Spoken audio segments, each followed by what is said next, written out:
So in lesson 1, I'm going to deal with probably what's considered the cornerstone of some of the mistranslations in modern Bibles. In fact, in basically all English Bibles.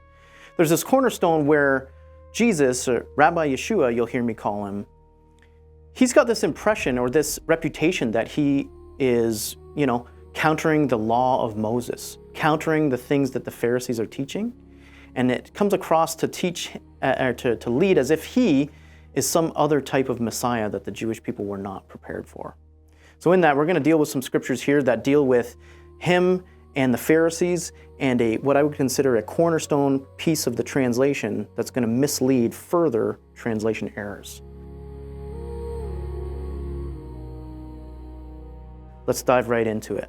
So in Mark chapter 7, verse 19, there's a verse here, and I'm going to quote from the New International Version, the NIV. And here's what it says, in parentheses, in saying this, Jesus declared all foods clean.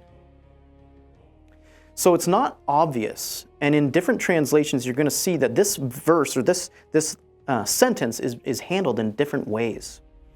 And I want to get into that, and we're going to compare some Bible translations in a moment. But before that, I wanted to take a minute and kind of explain why do we have variations in Bibles, and why do they read differently from one another? So in order to do that, I have to take you down a little bit of history and learn what's called textual criticism, and textual criticism of the New Testament in particular. So at the core foundation of that, we have collections of manuscripts, and these collections of manuscripts are grouped together by a few different things. By the age, by the dating of the age and range of the dates of the manuscripts, by their actual penmanship and the style of the actual Greek letters and how they're printed out.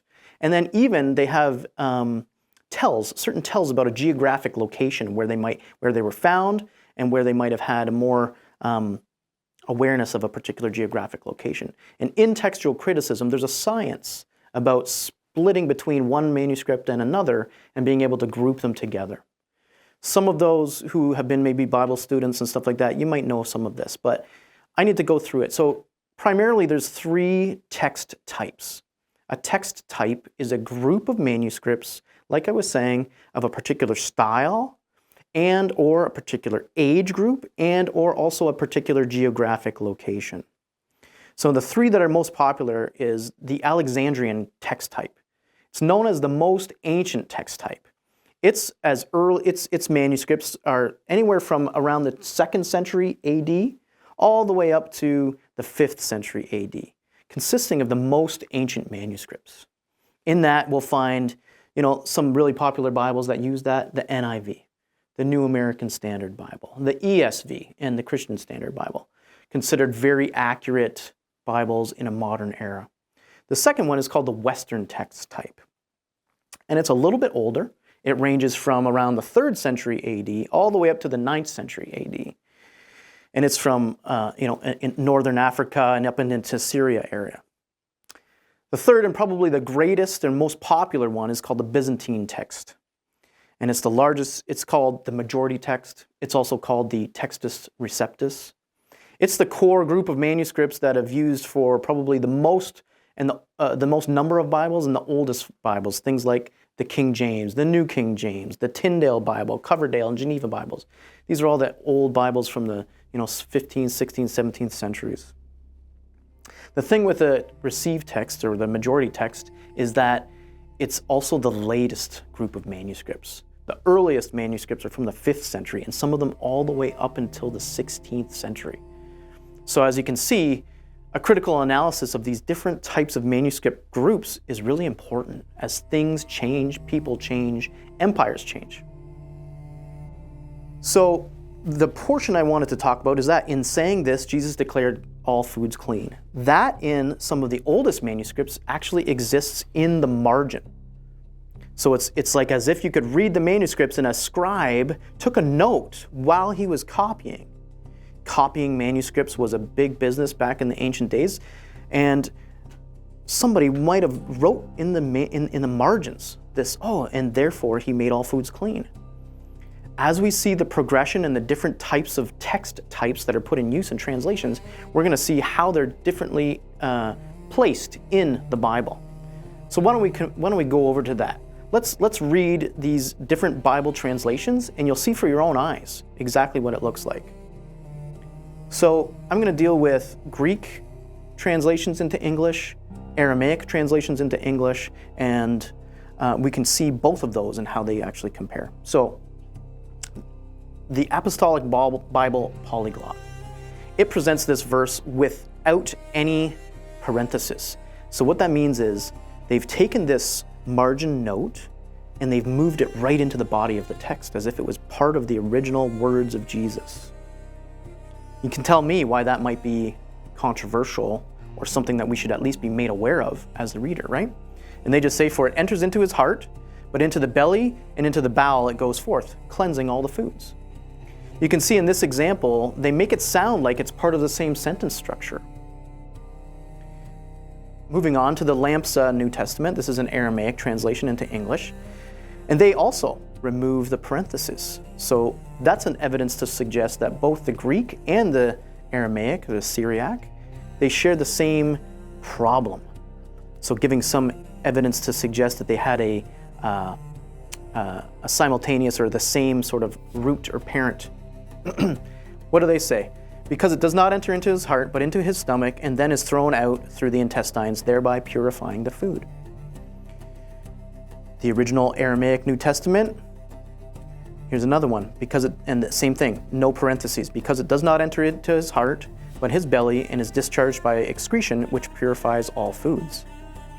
The literal version by J.P. Green, again, withdraws the parentheses. And here's quote, this is because it does not enter into his heart, but into the belly, and goes out into the waste bowl, purging all the foods. And then another one, another literal standard version here. This is a newer, more recent one. Because it does not enter into his heart, but into the belly and into the drain, it goes out, purifying all the meats. Notice that they've changed the word foods into meats. Okay, not bad. Now we're going to go with the NIV. So here's what it says. For it doesn't go into his heart, but into his stomach, and then out of his body. Period. End of quotation. Parentheses. In saying this, Jesus declared all foods clean. End of parentheses. Here's another one that adds the parentheses, but take a look. The Amplified Bible. Man, okay, since it does not reach and enter into his heart, but only his digestive tract, and so passes on into the place designed to receive waste. Thus he was making and declaring all foods ceremonially clean, that is, abolishing the ceremonial distinctions of Levitical law. Okay, we've got a lot to talk about at that one. We're going to come, but it also has a footnote saying, for example, he abolished all prohibitions given in the law against certain foods. This is the reputation that the modern world has about Rabbi Yeshua, that he's just erased all the rules when it comes to foods. And I'm going to demonstrate how that's not true. We got a couple left here. The ESV does add the parentheses, and it says, since it enters not his heart, but his stomach, and is expelled, thus, and this is end of quotation, in parentheses now, thus he declared all foods clean. Complete Jewish Bible, so this is from a completely separate than Christian translation tradition. They keep the parentheses. For it doesn't go into his heart, but into his stomach, and it passes out into the latrine, period, end quotation. And there, in parentheses, thus he declared all foods ritually clean. And the Scriptures 2009 withdraws it here, and it says, because it doesn't enter into his heart, but into his stomach, and is eliminated, thus purging all the foods. And they give us a footnote as well, saying, this refers to the mistaken belief that demons entered the person eating bread with unwashed hands. So again, based on the weight of the manuscripts, really interesting to see how much they vary from one translation to another. And I needed to teach you about the text types so that you can kind of put those things together and see how did it change from a marginal note to be completely incorporated into the sentence structure. That's not fair, and it's not true. And it turns out there's a lot more to the story, so let's dig into that. So the context.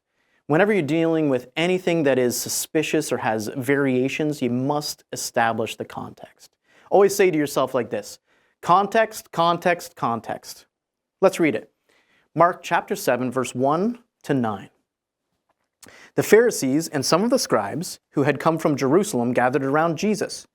They noticed that some of his disciples were eating with unclean hands, that is, without washing them. Parentheses, the Pharisees and indeed all the Jewish people don't eat unless they wash their hands properly, following the traditions of the elders. They don't eat anything from the marketplace unless they dip it in water. They also observe many other traditions, such as proper washing of washing cups, jars, brass pots, and dinner tables. So the Pharisees and the scribes asked Jesus, "Why don't your disciples live according to the tradition of the elders? Instead, they eat with unclean hands." He told them, "Isaiah was right when he prophesied about you hypocrites. As it is written, these people honor me with their lips, but their hearts are far from me. Their worship of me is worthless because they teach human rules as doctrines. You abandon the commandments of God to hold to human tradition." Then he told them, "You have such a fine way of rejecting God's commandments in order to keep your own tradition." So let's establish the context. The Pharisees and the scribes noticed that Jesus, his disciples, didn't wash their hands. The Pharisees and all the Jewish people only wash their hands properly, and they don't eat anything from the marketplace without dipping it, and they have a special ritual about which materials and cups and plates that they use and a certain way of washing those as well. And the Pharisees and the scribes live according to the tradition of the elders. Something's amiss here. Why is there a division? Is Jesus and his disciples are they particularly against having clean hands before they eat food? That seems absolutely ridiculous. And the answer is no. So is it that the tradition of the elders is like talking about some of the commandments in the Hebrew Bible from the Torah? Well, that's it. To the astute Bible student, you'll find there is no laws and there is no rules in the Hebrew Bible or in the Torah about washing your hands a certain properly way and or having specific dishes and this and that with respect to eating. So what are they talking about? Let's look at what Rabbi Yeshua says in his rebuttal again. They honor me with their lips, but their hearts are far from God. Their worship is worthless because they teach human rules as doctrines. They abandon the commandments of God to keep to human tradition, and they reject God's commandments in order to protect their own traditions. So he's specifically talking about what's called the rabbinic halakha, or the halakha, or the rules of the rabbis, the laws of the rabbis. And in this specific case, he's talking about a restrictive law called a gezerah, or a gezerot. As early as in the days of King Solomon, as they started instituting laws about how they wanted specific hand washing and dishwashing to be handled. And that's not bad.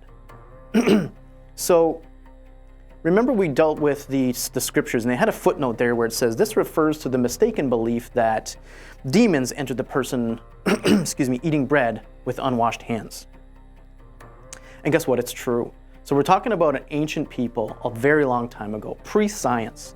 So I want to empathize and sympathize with these people. Before having the tools and the scientific methods to be able to determine things like, the spread of disease and the spread of germs and all that stuff, they just saw when people didn't wash their hands, people would get sick.